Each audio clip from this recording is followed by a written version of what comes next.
Maraming salamat, Binibining Belen. Dadako naman tayo sa yamang lupa. Ano nga ba ito? Sa yamang lupa, maaari tayong magsaka. Ito ang pangunahing hanapbuhay sa Pilipinas dahil sa malawak at matabang lupain ng bansa na angkop sa pagtatanim ng iba't ibang halaman. Mainam na taniman ng palay, mais, gulay, kape, kakao, prutas at mga pagkaing ugat ang ating mga kalupaan. Alam niyo ba na ang Rehiyong 3 o Gitnang Luzon ay tinaguri ang kamalig ng palay ng Pilipinas dahil sa laki ng palay na nakukuha rito? Ngayon, alam niyo na. Ang lambak naman ng La Trinidad na kilala sa tawag na salad bowl ng Pilipinas ay dahil sa dami ng inaaning gulay sa lupaing ito. Sa Ilocos, kung saan maraming pananim ng tabako, ay tinaguriang rehiyon ng tabako. Bicol naman ay kilala sa tawag na rehiyon ng abaka dahil sa dami ng pananim ng abaka. At dahil sa laki ng kalupaan ng Batangas, Bukidnon at Masbate, dito ay tinatawag na pastulan ng mga hayop. Maraming mga hayop ang pinalaki dito. Sa Quezon, Laguna at Davao ay matatagpuan ang maraming niyugan na ginagawang kopra. Sa mga mahihilig sa matatamis, maaaring bumisita sa Negros, Tarlac at Iloilo dahil sa mga lugar na ito matatagpuan ang mga asukalan ng bansa. Sa Davao naman ay dito kilala sa tag-uring cacao, capital of the Philippines dahil sa mga tsokolateng pananim dito. Alam niyo na ba, ang Pilipinas ay may 16.6 milyong hektarya ng kagubatan? Kung kaya't, maraming mga produkto ang makukuha sa ating mga kagubatan. Isa na rito ang troso, kasama din ang mga ginagawang plywood, rattan, uling, nipa, mga hayop na siyang naninirahan sa kagubatan, mga kawayan, at mga dagta na siyang ginagamit na material sa ating mga rubber products. Ang Mindanao naman ang may pinakamalaking sukat ng kagubatan.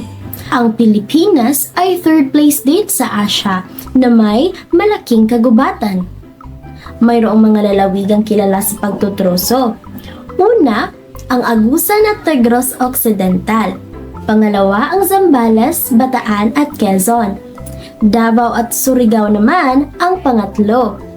Cagayan naman ang pang-apat. Maraming salamat sa pakikinig mga bata.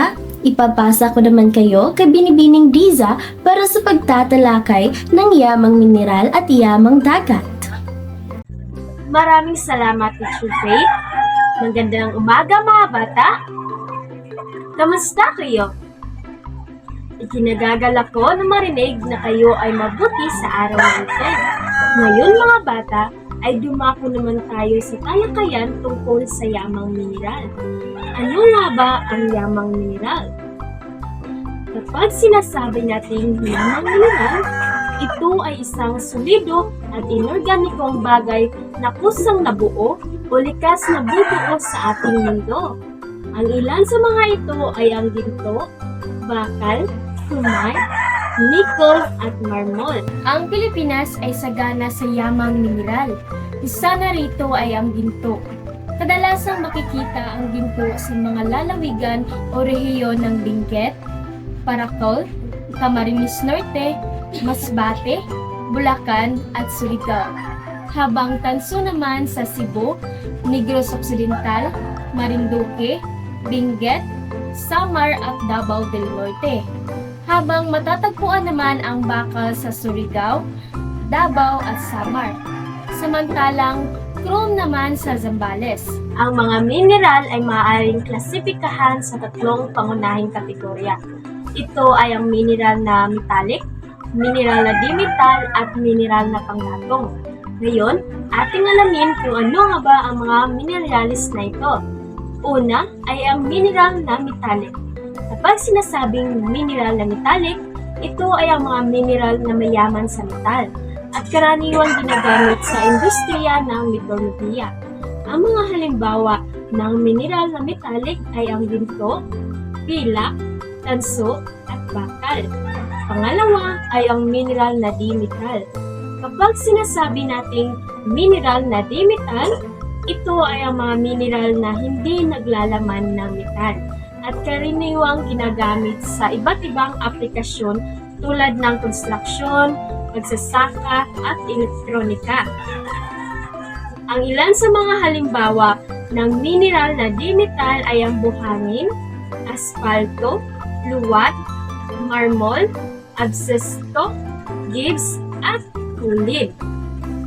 Pangatlong uri ay ang mineral na panggatong. Kapag sinasabi naman natin mineral na panggatong, ito ay ang mga mineral na ginagamit bilang panggatong sa pag-init, tulad ng kahoy, uling, langis, petrolyo, at karbon. Ang mga mineral na panggatong ay mahalaga sa pagproseso ng enerhiya at pag-init sa mga kagamitan. Ngayon, ay dumako naman tayo sa yamang tubig. Sino ang makapagbibigay ng ideya kung ano nga ba ang yamang tubig? Maaaring magtaas ng kamay ang gustong sumagot.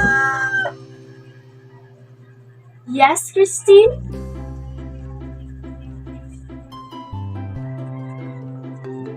Tumpak ang iyong sagot, Christine. Bigyan natin ng 5 bagsak si Christine. 1, 2, 3, 4, 5. Mahusay, Christine. Gaya ng iyong sinabi, ang yamang tubig ay isa sa mga mahalagang likas na yaman ng Pilipinas, pati na rin sa iba't ibang rehiyon. Pangingisda rin ang hanap buhay ng mga Pilipinong nakatira sa may baybaying dagat. Matatagpuan ang mga yamang tubig sa mga anyong tubig tulad ng dagat, lawa, at ilog. May 2,000 uri ng isdang nahuhuli sa iba't ibang panig ng Pilipinas. Ang mga lugar na pangingisdaan ay lawa at ilog o inland fishing sa Ingles. Baybay dagat o coastal fishing naman sa Ingles. Laut or deep fishing sa Ingles. Nakaimbak na tubig sa ilalim ng lupa o groundwater sa Ingles. Ilang halimbawa ng paraan sa paggamit ng tubig, ito ay kadalasang ginagamit ng mga tao tulad na lang ng inumin, panligo, at panglinis. Mga gawaing pangkabuhayan na umaasa sa yamang tubig, tulad na lang ng pagsasaka, pangingisda, at gamit din ang tubig sa paglikha ng enerhiya. Mga bata, alam niyo ba na ang Pilipinas ay sagana sa yamang tubig? Narito ang mga halimbawa ng yamang tubig na makikita natin sa Pilipinas. Ang Pilipinas ay kilala bilang tilapia capital of the region. Ang General Santos naman ay kilala bilang tuna capital of the Philippines. At ang Capiz sa Region 6 ay mas kilala bilang seafood capital of the Philippines. At yun lamang ang talakayin natin sa araw na ito. Sana ay may natutunan kayo sa ating mga diskusyon.